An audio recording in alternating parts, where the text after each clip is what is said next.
Imagine कीजिए, आपका smartphone बार बार hang हो रहा है, ऐप्स क्रैश हो रहे हैं, बैटरी एकदम से ड्रेन हो रही है और स्क्रीन अजीब तरह से फ्लिकर कर रही है। ऐसे में ऐसे में हम आमतौर पे क्या करते हैं? हम शायद स्क्रीन को साफ करते हैं या कुछ हैवी ऐप्स डिलीट कर देते हैं। बिल्कुल। या ज़्यादा से ज़्यादा फ़ोन को रीस्टार्ट कर लेते हैं। मतलब हमारा पूरा फोकस सिर्फ उस चीज़ को ठीक करने पर होता है जो हमें सामने स्क्रीन पर दिखाई दे रही है। और सच कहूं तो ऐसा करना बहुत स्वाभाविक भी है। जब कोई चीज काम नहीं करती तो हम सबसे पहले ऊपरी सतह पर ही फिक्स ढूंढते हैं, एक तरह का बैंडेड सोल्यूशन। लेकिन अक्सर हम ये भूल जाते हैं कि फोन की असल ताकत उसकी स्क्रीन में नहीं है। राइट। असली पावर तो उस स्क्रीन के पीछे छिपे हुए ऑपरेटिंग सिस्टम में है। एक ऐसा गहरा, बहुत ही जटिल कोड जिसे हम अपनी आंखों से देख तो नहीं सकते, लेकिन जो फोन के हर एक छोटे बड़े फंक्शन को कंट्रोल कर रहा है। बिल्कुल सही कहा आपने। और आज के हमारे इस गहरे विश्लेषण में कुछ ऐसा ही माइंड ब्लोइंग कॉन्सेप्ट सामने आ रहा है।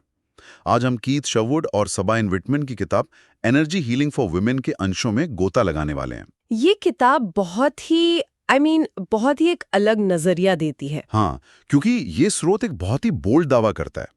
ये कहता है कि महिलाओं के शारीरिक और मानसिक स्वास्थ्य को अक्सर उन ऊपरी ऐप्स की तरह ट्रीट किया जाता है। सिर दर्द है तो गोली खा लो, स्ट्रेस है तो स्पा चले जाओ, जबकि असली समस्या और उसका समाधान उस गहरे सूक्ष्म ऊर्जा क्षेत्र में है, शरीर के हिडन ऑपरेटिंग सिस्टम में। और इस चर्चा का हमारा मिशन भी यही है। मतलब इस किताब की सबसे दिलचस्प बात ही यही है कि यह सिर्फ कोई पॉजिटिव सोचो वाली सेल्फ हेल्प बुक नहीं है। हाँ, वो टिपिकल ज्ञान नहीं है इसमें। एग्जैक्टली ये एक बहुत ही विस्तृत एनाटॉमी यानी एक छिपे हुए एनर्जी आर्किटेक्चर का पूरा ब्लूप्रिंट हमारे सामने रखती है। ये वास्तविक सूक्ष्म ऊर्जा वाहनों, चक्रों और जो कर्मिक बैगेज होता है ना, उसके विज्ञान पर गहराई से बात करती है। तो हमारा मिशन इसी अनदेखे ढांचे को समझना है कि कैसे ये अदृश्य चीजें सीधे तौर पर एक महिला की शक्ति, उसकी क्रिएटिविटी और उसके पूरे स्वास्थ्य को ड्राइव करते हैं। बिल्कुल। तो चलिए इस ऑपरेटिंग सिस्टम को डिकोड करना शुरू करते हैं। मुझे लगता है कि सॉफ्टवेयर को समझने से पहले हमें हार्डवेयर को समझना चाहिए। मतलब महिला का मस्तिष्क और शरीर इस ऊर्जा को प्रोसेस कैसे करता है, क्योंकि स्रोतों में कॉर्पस कैलोसम नाम का एक ब्रेन स्ट्रक्चर का जिक्र है और विज्ञान भी इसे सपोर्ट करता है। हाँ, एनाटॉमी के नजरिए से देखा जाए तो ये बहुत ही इम्पोर्टेंट पॉइंट है। कॉर्पस कैलोसम हमारे मस्तिष्क का वो हिस्सा है, मतलब नसों का एक बंडल है जो दाएं और बाएं हेमिस्फीयर यानी मस्तिष्क के दोनों हिस्सों को आपस में जोड़ता है। ओके, तो एक तरह का ब्रिज है। हाँ, एक ब्रिज। और बायोलॉजिकली महिलाओं में ये नेटवर्क पुरुषों की तुलना में अधिक बड़ा और मोटा होता है। अच्छा, तो इसका मतलब है कि उनके ब्रेन में डेटा ट्रांसफर का हाईवे ज्यादा चौड़ा है। आप ऐसा कह सकते हैं, बिल्कुल। लेकिन इसका असल जिंदगी में या ऊर्जा के स्तर पर क्या इम्पैक्ट पड़ता है? इसका इम्पैक्ट बहुत गहरा है। एक चौड़े हाईवे का मतलब है कि महिलाओं का मस्तिष्क शरीर और मन के बीच बहुत तेजी से और एक ही समय में कम्युनिकेट कर सकता है। वे किसी चीज का अनुभव केवल अपने विचारों में लॉजिकली नहीं करती। मतलब सिर्फ दिमाग से नहीं सोचती। राइट। वे उसे उसी समय अपने शरीर में, अपनी भावनाओं में भी महसूस करती हैं। लेखकों ने इसे बॉडी इंटेलिजेंस या शारीरिक बुद्धिमत्ता का नाम दिया है। यही कारण है कि महिलाएं अक्सर कमरे में घुसते ही वहां की वाइब को तुरंत पढ़ लेती हैं। उनका पूरा नर्वस सिस्टम एक हाई फ्रीक्वेंसी एंटीना की तरह काम करता है। अरे वाह, ये तो हुई न्यूरोलॉजी और विज्ञान की बात। लेकिन जो चीज मुझे सच में हैरान कर गई वो है इसका आध्यात्मिक या स्पिरिचुअल पहलू। वो हिस्सा बहुत दिलचस्प है। किताब कहती है कि ऊर्जा के स्तर पर एक महिला का मन प्रचुरता अबंडेंस चाहता है। इसमें बताया गया है कि महिलाओं के फिजिकल मटेरियल चक्र पृथ्वी के प्रति मर्दाना या सक्रिय होते हैं।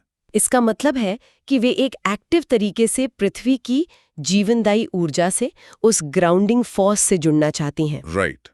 जबकि दूसरी ओर पुरुष उस ऊर्जा को केवल ग्रहण करते हैं या दुनिया से पार जाने की, जिसे हम ट्रांसेंडेंस कहते हैं, उसकी कोशिश करते हैं। ये एक बहुत ही फंडामेंटल अंतर है जो अक्सर हमारी संस्कृति में नजरअंदाज कर दिया जाता है। महिलाओं की ऊर्जा का डिफॉल्ट रूप फैलाव और जुड़ाव है। वे पोषण और प्रचुरता के उस गहरे स्रोत से जुड़ने के लिए डिजाइन की गई हैं जो पृथ्वी से आता है। इस पर मेरे दिमाग में एक तस्वीर बन रही है। जरा सोचिए, क्या हम ये कह सकते हैं कि महिला की ऊर्जा एक विशाल बरगद के पेड़ की तरह है? दिलचस्प एनालॉजी है। जिसे जमीन के अंदर बहुत गहरी और फैली हुई जड़ों की जरूरत होती है ताकि वो उस प्रचुरता को सोख सके और एक बड़ा इकोसिस्टम बना सके। जबकि पुरुष की ऊर्जा एक रॉकेट की तरह है, जो बस गुरुत्वाकर्षण से बाहर निकलकर सब कुछ पीछे छोड़कर अंतरिक्ष में जाने के लिए डिजाइन किया गया है। ये एक बहुत ही सटीक और खूबसूरत विजुअलाइजेशन है। जड़ें जितनी गहरी होंगी, पेड़ उतना ही मजबूत, हरा भरा और जीवन देने वाला होगा। लेकिन अगर हम इस एनालॉजी को आज के समय में रखें, तो सवाल ये है कि क्या हमारा आधुनिक जीवन उस पेड़ को जड़ें जमाने का मौका दे रहा है? बिल्कुल नहीं। और यहीं पर कहानी में एक डार्क मोड़ आता है। आज के दौर में तो हर कोई हर समय 10 काम एक साथ कर रहा है। बिल्कुल। सुबह उठते ही एक हाथ में कॉफी है, दूसरे में फोन है। हाँ, ईमेल्स चेक हो रहे हैं, दिमाग में दिन भर की मीटिंग्स चल रही हैं। हम मल्टीटास्किंग को एक मेडल की तरह पहनते हैं। और स्रोत इसी मल्टीटास्किंग पर बहुत कड़ा प्रहार करते हैं। लेखकों ने मल्टीटास्किंग को मन के खिलाफ हिंसा का एक रूप कहा है। हिंसा? ये तो बहुत ही स्ट्रांग वर्ड है। सिर्फ एक साथ 2-3 काम करने को हिंसा कैसे कहा जा सकता है? इसे हिंसा इसलिए कहा गया है क्योंकि जब कोई लगातार मल्टीटास्किंग करता है तो वो अपने नर्वस सिस्टम को सर्वाइवल मोड में धकेल रहा होता है। मैकेनिकल लेवल पर समझें तो ये मस्तिष्क की केमिस्ट्री को एक एडिक्ट या व्यसनी की तरह बदल देता है। मतलब हम डोपामीन हिट्स के पीछे भागने लगते हैं। बिल्कुल। और ये लगातार का तनाव हमारे शरीर में बहने वाली प्राकृतिक जीवन ऊर्जा, जिसे योग में प्राण कहा जाता है, उसके स्मूथ प्रवाह को ब्लॉक कर देता है। ओ, तो सिस्टम जाम हो जाता है। हाँ, और जब प्राण रुकता है तो महिलाओं की सबसे बड़ी ताकत, उनकी एम्पैथी या सहानुभूति का जो नेटवर्क है, वो शॉर्ट सर्किट होने लगता है। अगर बरगद के पेड़ की जड़ों को रोज कुल्हाड़ी से काटा जाए तो वो पेड़ प्रचुरता कैसे लाएगा? वो तो बस जिंदा रहने की जद्दोजहद में लग जाएगा। एग्जैक्टली। हम प्रोडक्टिविटी के नाम पर असल में अपने ही ऑपरेटिंग सिस्टम को करप्ट कर रहे हैं। हाँ, दुर्भाग्य से यही हो रहा है। तो अगर ये लगातार भागदौड़ और स्ट्रेस उस प्राण ऊर्जा को ब्लॉक कर देता है, तो मुझे ये समझना है कि ये ब्लॉकेज शरीर में फिजिकली होता कहाँ है? अगर पाइप में कचरा फंसा है तो वो पाइप है कहाँ? इसके लिए हमें उस सूक्ष्म शारीरिक रचना, जिसे हम एनर्जेटिक एनाटॉमी कहते हैं, उसको समझना होगा, जिसके बारे में किताब विस्तार से बात करती है। राइट। हम सभी ने आमतौर पर 7 चक्रों के बारे में सुना है, जो रीढ़ की हड्डी के साथ साथ होते हैं। लेकिन लेखकों के अनुसार मानव शरीर के एनर्जी स्पेस में कुल 13 मुख्य चक्र हैं। वेट, 13? अचानक से ये 6 एक्स्ट्रा चक्र कहाँ से आ गए? ये कोई नया आविष्कार नहीं है, बल्कि ऊर्जा के नेटवर्क को देखने का एक ज्यादा विस्तृत नजरिया है। 7 पारंपरिक चक्रों के अलावा 2 ईथर चक्र हैं, जो शरीर के ठीक बाहर होते हैं। शरीर के बाहर? ओके। हाँ, और 2 शारीरिक चक्र और 2 फिजिकल मटेरियल चक्र हैं, जो हमें सीधे भौतिक दुनिया और जमीन से जोड़ते हैं। इतना ही नहीं, हाथों की हथेलियों और पैरों के तलवों में भी छोटे लेकिन बहुत ही शक्तिशाली ऊर्जा केंद्र होते हैं। मतलब ये सिर्फ एक सीधी लाइन नहीं है, बल्कि पूरे शरीर में फैला हुआ एक 3D सर्किट बोर्ड है। बिल्कुल सही कहा। और ये ऊर्जा इन चक्रों के बीच बहती कैसे है? ये ऊर्जा मेरिडियन के माध्यम से बहती है। आप इन्हें ऊर्जा के हाईवेज कह सकते हैं। ओके। जैसे पैरों में चाओ यिन चाओ यांग मेरिडियन का नेटवर्क होता है, जो जमीन की ऊर्जा को ऊपर लाता है, और हाथों में यिन यू यांग यू मेरिडियन होते हैं, जो ऊर्जा को बाहर की दुनिया के साथ एक्सचेंज करते हैं। और जब ये पूरा सर्किट सही से काम करता है तो एक इंसान पूरी तरह से अलाइव और बैलेंस्ड फील करता है। हाँ, लेकिन समस्या तब आती है जब इस प्रवाह में कर्मिक बैगेज आ जाता है। हाँ, कर्मिक बैगेज, ये शब्द स्रोतों में बार बार फ्लैश होता है। इसे ऐसे समझाया गया है जैसे किसी कार के एयर फिल्टर में बहुत सारी गंदगी फंस गई हो। राइट। तो ये बैगेज बेसिकली बहुत ही भारी सघन ऊर्जा है, जो उस हल्के और प्राकृतिक प्राण के प्रवाह को रोक देती है। एग्जैक्टली। और ये बैगेज सिर्फ कोई थ्योरी नहीं है, इसका सीधा असर शरीर पर पड़ता है। किताब में इसे समझाने के लिए एक बहुत ही पावरफुल केस स्टडी दी गई है, हैम्बर्ग की रहने वाली 21 वर्षीय लीना की कहानी। ओहो, लीना का केस। हाँ, मैं चाहता हूं कि हम इस पे बात करें, क्योंकि जब मैंने इसे पढ़ा तो मेरे अंदर का जो एक स्केप्टिक है ना, एक शक्की इंसान, वो पूरी तरह से जाग गया था। अच्छा, क्यों? क्योंकि लीना को अंतरंग पलों में शारीरिक संबंध बनाते समय बहुत भयंकर दर्द होता था। राइट? सही कहा। वो मेडिकली बिल्कुल ठीक थी, डॉक्टर्स को कुछ नहीं मिला, लेकिन फिर भी उसे इंटीमेसी के दौरान हमेशा दर्द और असहजता का सामना करना पड़ता था। और जब कीथ शेरवुड ने उसकी ऊर्जा क्षेत्र को स्कैन किया तो उन्होंने पाया कि लीना के दूसरे चक्र में, जो पेल्विक एरिया में होता है और कामुकता व क्रिएटिविटी का केंद्र है, वहां ऊर्जा का एक बहुत सघन कॉर्ड या तार फंसा हुआ था। ओके, यहाँ तक ठीक है। और किताब के अनुसार ये कॉर्ड उसके एक पिछले जन्म के प्रेमी से जुड़ा हुआ था। बस 1 मिनट रुकिए। यहीं पर मुझे सबसे बड़ी उलझन हुई थी, एक पिछले जन्म का प्रेमी। मुझे पता था आप ये कहेंगे। देखिए, मैं ये मान सकता हूं कि बचपन का कोई ट्रॉमा या आज के ऑफिस का स्ट्रेस किसी इंसान के शरीर में दर्द पैदा कर सकता है, लेकिन पिछले जन्म का कोई अदृश्य तार आज के हमारे सबसे प्राइवेट पलों को फिजिकली डैमेज कर रहा है। ये किसी फैंटेसी नॉवेल जैसा नहीं लगता। मतलब क्या लेखक सच में इसे लिटरली लेने को कह रहे हैं? हम किसी साइड को प्रमोट तो नहीं कर रहे हैं ना? ये एक बहुत ही वैलिड सवाल है और इस पर थोड़ा क्रिटिकल होना बनता भी है। हम किसी की साइड नहीं ले रहे, बस स्रोत जो कह रहा है उसे डिकोड कर रहे हैं। देखिए, एनर्जी मेडिसिन के क्षेत्र में पिछले जन्म को आप 2 तरह से देख सकते हैं। अच्छा, कैसे?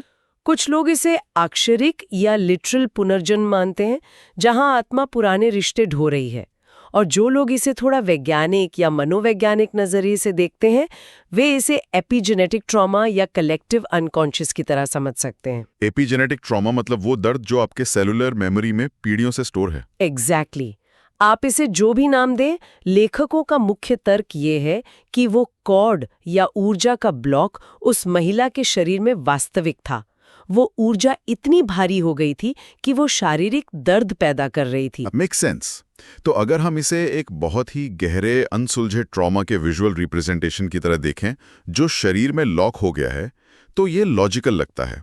फिर इस कॉर्ड को हटाया कैसे गया? हीलिंग के दौरान उस विशिष्ट तार को ऊर्जा के स्तर पर काटा गया, और जैसे ही वो कॉर्ड कटा, उस खाली जगह पर प्राण ऊर्जा को फिर से प्रवाहित होने दिया गया। और नतीजा ये था कि लीना उस क्रॉनिक दर्द से मुक्त हो सकी और अपनी कामुकता और प्राकृतिक ऊर्जा से दोबारा जुड़ पाई। वाओ, ये वापस उसी स्मार्टफोन वाले एनालॉजी पर ले जाता है। लीना शायद किसी डॉक्टर के पास जाकर शरीर का इलाज करा रही होती, गोलियां खा रही होती। हाँ, जो उसने किया भी। लेकिन समस्या तो उस हिडन ओएस के पुराने कोड में थी, जिसे डिलीट करना जरूरी था। बिल्कुल। लेकिन यहाँ कहानी खत्म नहीं होती है। इसमें एक और बहुत बड़ी लेयर है। ऊर्जा को ब्लॉक करने वाला ये कचरा सिर्फ हमारे व्यक्तिगत या पिछले जन्मों से नहीं आता। और कहाँ से आता है? हमारा अपना वर्तमान समाज, हमारा कल्चर भी लगातार ऐसे मैलवेयर तैयार कर रहा है जो महिलाओं की ऊर्जा को हैक कर लेते हैं। ये बहुत डीप है। समाज कुछ खास तरह की भूमिकाएं या आर्केटाइप्स तैयार करता है और उन्हें एक आइडियल बताकर महिलाओं पर थोप देता है। ओह, कल्चरल प्रोग्रामिंग। ये हिस्सा मुझे सच में बहुत ही दिलचस्प लगा, क्योंकि स्रोतों ने इसका एक बहुत ही शानदार कॉन्ट्रास्ट पेश किया है। उन्होंने आधुनिक पश्चिमी समाज की तुलना अफ्रीका में घाना के अकान संस्कृति के डीपो कबीले से की है। हाँ, और ये कॉन्ट्रास्ट हमारी आंखें खोलने वाला है। अकान संस्कृति में जब कोई लड़की युवावस्था या प्यूबर्टी में कदम रखती है तो उसे छिपाया नहीं जाता, जैसे हमारे यहाँ अक्सर होता है। बिल्कुल, बल्कि वहाँ क्वीन मदर के मार्गदर्शन में 2 से 3 सप्ताह का एक बहुत ही पवित्र दीक्षा समारोह या इनिशिएशन होता है।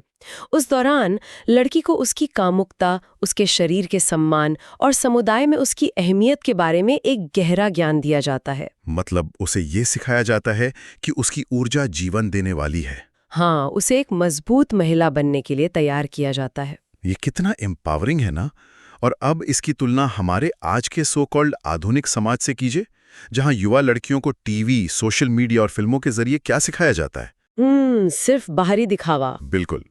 उन्हें जो आर्केटाइप्स दिए जाते हैं वो हैं बार्बी डॉल, ट्रॉफी वाइफ या हाई स्कूल की सबसे पॉपुलर लड़की। ये सारे आर्केटाइप्स पूरी तरह से एक्सटर्नल हैं। इनका फोकस इस बात पर है कि दूसरों की, खासकर पुरुषों की नज़र में उनकी क्या वैल्यू है।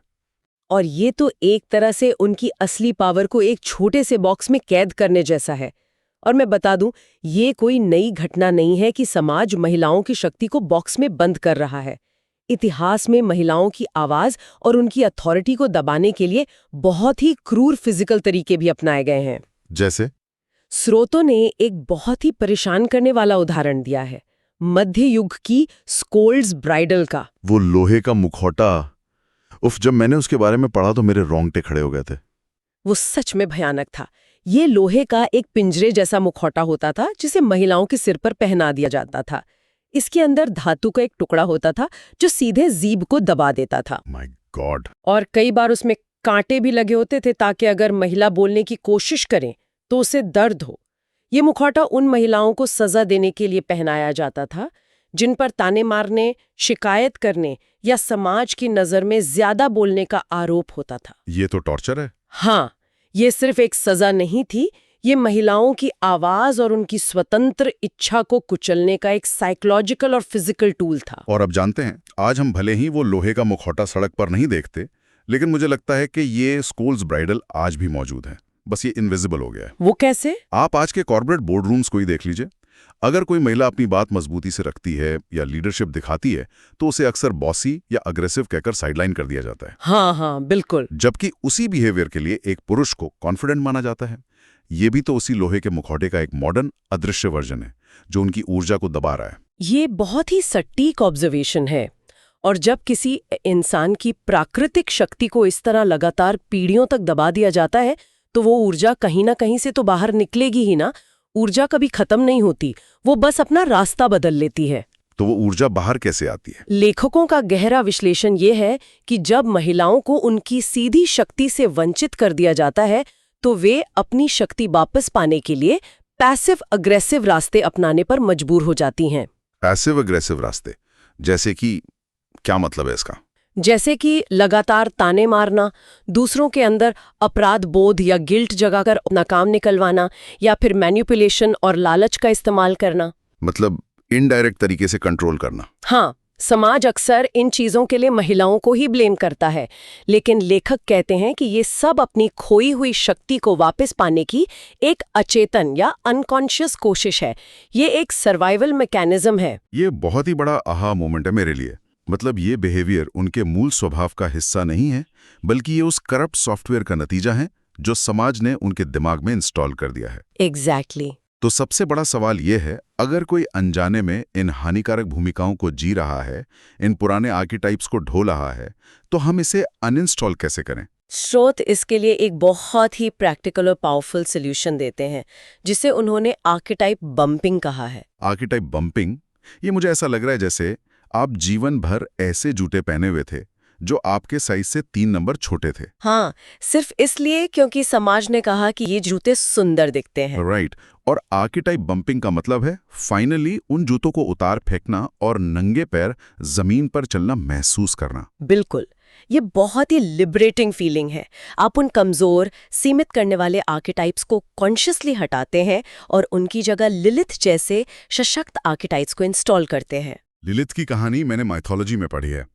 ऐसा माना जाता है कि वो एडम की पहली पत्नी थी। हाँ, और उसने कहा था कि मैं भी उसी मिट्टी से बनी हूँ जिससे तुम बने हो, इसलिए मैं पूरी तरह से तुम्हारी बराबर हूँ। उसने दबने और झुकने से साफ इनकार कर दिया था। वाओ। लिलिथ समानता और निडरता का प्रतीक है।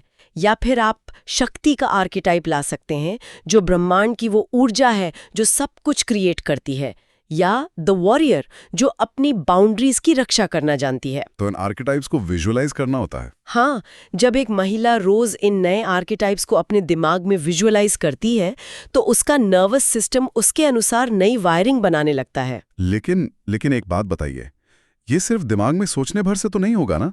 क्या शरीर के स्तर पर भी इस ऊर्जा को शिफ्ट करने का कोई तरीका है? क्योंकि हमने शुरुआत में बात की थी कि ये एक बॉडी माइंड कनेक्शन है। बहुत अच्छा सवाल है, और इसीलिए किताब में शारीरिक मुद्राओं का बहुत महत्व बताया गया है। हाँ, मुद्राएं केवल हाथों के पोज नहीं हैं, वे असल में शरीर के बायो इलेक्ट्रिक सर्किट्स को पूरा करने के स्विच हैं। ओके, जैसे बिजली के स्विच होते हैं? हाँ, उदाहरण के लिए एक बहुत ही शक्तिशाली मुद्रा है ऑर्गेज्मिक ब्लिस मुद्रा। हाँ, मैंने इसके बारे में पढ़ा था स्रोत में। इसमें आपको अपनी जीभ को मुंह के ऊपरी हिस्से यानी तालू पर रखना होता है और अपने पैरों के तलवों को एक साथ मिलाना होता है। राइट। और हाथों की भी एक खास पोजीशन होती है। लेकिन मुझे इसका मैकेनिज्म समझना है। सिर्फ जीभ को ऊपर रखने से क्या होता है? जब आप जीभ को तालू पर रखते हैं और पैरों को मिलाते हैं तो आप असल में शरीर की 2 मुख्य ऊर्जा नदियों यिन और यांग के सर्किट को क्लोज कर रहे होते हैं। अच्छा, बायोलॉजिकल टर्म्स में ये वेगस नर्व को स्टिम्युलेट करता है और शरीर को गहरे पैरासिम्पैथेटिक स्टेट मतलब एक शांत अवस्था में ले जाता है। ऊर्जा के स्तर पर ये उस बंद सर्किट के अंदर एक आनंद या ब्लिस की उच्च फ्रीक्वेंसी पैदा करता है। और ये ब्लिस क्या करती है? ये ब्लिस इतनी पावरफुल होती है कि ये शरीर में जमे हुए उस भारी कार्मिक बैगेज को पिघलाने लगती है। ये आपको आपके असली सार्वभौमिक स्वरूप से वापस जोड़ देती है। अमेजिंग। ये सब कुछ एक दूसरे से कितनी गहराई से जुड़ा हुआ है। दिमाग के कॉर्पस कैलोसम की बनावट से लेकर पृथ्वी से जुड़ने की चाहत तक, 13 चक्रों के नेटवर्क से लेकर समाज के दिए हुए लोहे के मुखौटों तक। पूरी एक जर्नी है। और अंत में अपने शरीर के सर्किट को खुद मुद्राओं से ठीक करने तक। तो इस पूरी चर्चा को अगर हम समेटें, श्रोताओं के लिए ये ज्ञान इतना महत्वपूर्ण क्यों है? इसकी सबसे बड़ी प्रासंगिकता ये है कि हीलिंग का असली मतलब केवल किसी बीमारी को दूर करना या दर्द की गोली खाना नहीं है। हीलिंग का अर्थ है अपने हारा में वापस लौटना। हारा, जो जापानी परंपरा में शरीर का एक बहुत ही खास केंद्र माना जाता है, राइट? नाभि से थोड़ा नीचे। हाँ, नाभि से लगभग 2 इंच नीचे। इसे ऊर्जा का, गुरुत्वाकर्षण का और हमारी व्यक्तिगत शक्ति का असल केंद्र माना जाता है। इसे अमृत का क्षेत्र भी कहते हैं। वाह, अमृत का क्षेत्र। हीलिंग का मतलब है दुनिया के शोर से कटकर वापस अपने इस हारा में आना। उन सभी कर्मिक तारों, समाज की उम्मीदों और थोपे गए आर्केटाइप्स को काटना जो आपको कमजोर करते हैं। ये ज्ञान महिलाओं को यह समझने की शक्ति देता है कि उनका शरीर और उनका ऊर्जा क्षेत्र किसी और के नियम या किसी और के सॉफ्टवेयर से चलने के लिए नहीं बना है। बिल्कुल, ये अपनी शर्तों पर अपनी पूरी शक्ति के साथ जीने की आज़ादी है। अपनी शर्तों पर जीना, ये सच में स्मार्टफोन के हिडन ओएस को पूरी तरह से हैक करके उसका मास्टर कंट्रोल अपने हाथ में लेने जैसा है। एग्जैक्टली। इस पूरे गहरे विश्लेषण को खत्म करने से पहले मैं एक ऐसे विचार पर वापस आना चाहता हूं जो स्रोत सामग्री के बिल्कुल आखिरी पन्नों में बहुत ही खामोशी से छिपा हुआ था। पुरुष क्षेत्र वाला हिस्सा। बिल्कुल। लेखकों ने एक कॉन्सेप्ट का जिक्र किया है जिसे उन्होंने पुरुष क्षेत्र या पुरुषा फील्ड कहा है। उनके अनुसार ये शुद्ध चेतना का आदिम क्षेत्र है जो ब्रह्मांड के विकास के एकदम शुरुआती चौथे चरण में उत्पन्न हुआ था। राइट। अब जरा इस पर विचार कीजिए। यदि हमारी पूरी क्रिएटिविटी को, हमारे पूरे पोटेंशियल को जागृत करने के लिए प्रकृति यानी वो जीवनदायी स्त्री ऊर्जा और पुरुष यानी वो शुद्ध शांत चेतना दोनों के पूर्ण मिलन की आवश्यकता है, तो क्या होगा यदि हम इतिहास की दी हुई सारी कंडीशनिंग को हटा दें? बहुत ही दिलचस्प सवाल है। वो सारे कर्मिक बैगेज, मल्टीटास्किंग का स्ट्रेस, वो बारबी डॉल वाले आर्केटाइप्स, अगर हम इन सबको दरकिनार कर दें तो क्या होगा अगर हम सीधे चेतना के उस सबसे पहले क्षण से जुड़ जाएं, जहां सब कुछ बिल्कुल शुद्ध और असीम था? ये एक बहुत ही गहरा और सच कहूं तो बहुत ही मुक्तिदायक प्रश्न है। ये विचारी अपने आप में एक रिमाइंडर है कि किसी भी इंसान की और विशेष रूप से एक महिला की असली शक्ति कोई ऐसी चीज नहीं है जो उसे बाहर से कमानी है। हाँ, उसे कहीं बाहर नहीं ढूंढना है। उसकी शक्ति इस ब्रह्मांड जितनी ही पुरानी है और उतनी ही शुद्ध भी है। वो शक्ति हमेशा से वहीं मौजूद थी, बस उसे उस मलबे के नीचे से फिर से खोजने की आवश्यकता है। एक छिपा हुआ ऑपरेटिंग सिस्टम जो ब्रह्मांड जितना ही पुराना है, बस उसे सही आर्केटाइप्स के साथ अपडेट करने की देर है। बिल्कुल सही कहा। और इसी विचार के साथ हम आज के इस गहरे विश्लेषण को यहीं विराम देते हैं। आज हमने कुछ पुराने तारों को काटा है, कुछ नए सवाल खड़े किए हैं और शायद उस हिडन सिस्टम को थोड़ा और बेहतर तरीके से समझना सीखा है। तब तक के लिए अपनी ऊर्जा को महसूस करते रहिए और खोजते रहिए। आप देख रहे हैं बुक्स वॉइस स्टूडियो, ज्ञान की आवाज। लाइक और सब्सक्राइब करना ना भूलें।